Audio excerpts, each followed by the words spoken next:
ఇవాళ ప్రసాదం బూరెలు చేసుకుందాం.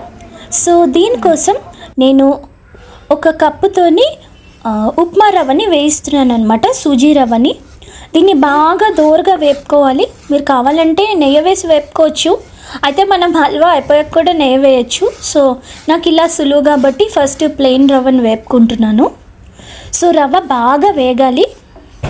మనకి బాగా రవ్వ వేగాక మంచి వాసన వస్తుంది అండ్ కలర్ కూడా స్లైట్గా మారుతుంది. సో నేను ఒక కప్కి 3 కప్పులు వాటర్ వేస్తున్నాను అనమాట.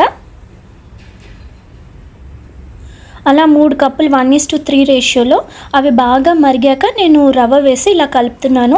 రవ్వ వేస్తున్నప్పుడు మనం గరిటెను అలా తిప్పుతూ ఉండాలి, లేకపోతే ఉండలు కట్టేస్తాయి. సో ఇక్కడ మనం జాగ్రత్తగా ఉండాలి, అలా తిప్పుతూనే ఉండాలన్నమాట. ఆపితే మళ్ళీ ఉండలు కట్టేసే ఛాన్సెస్ ఉన్నాయి.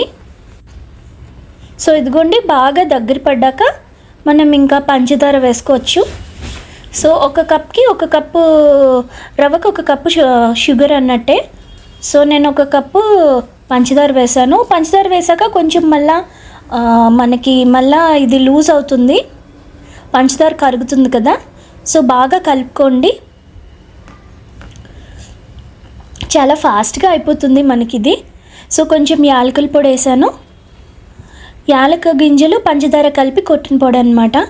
సో దాంతోపాటు కొంచెం నెయ్యి వేస్తే మన హల్వా బూరెలకి అయిపోయింది స్టఫింగ్. సో ఉండలు కట్టి పక్కన పెట్టుకున్నాం. ఇది 1 గ్లాసు మినపప్పుకి 2 గ్లాసుల రైస్ వేసి ఒక 5 గంటలు నానేసి తర్వాత పిండికి చేసామన్నమాట. సో దీంట్లో కొంచెం ఇంకా పంచదార వేసి మనం ఇందులో డిప్ చేస్తున్నాం అన్నమాట.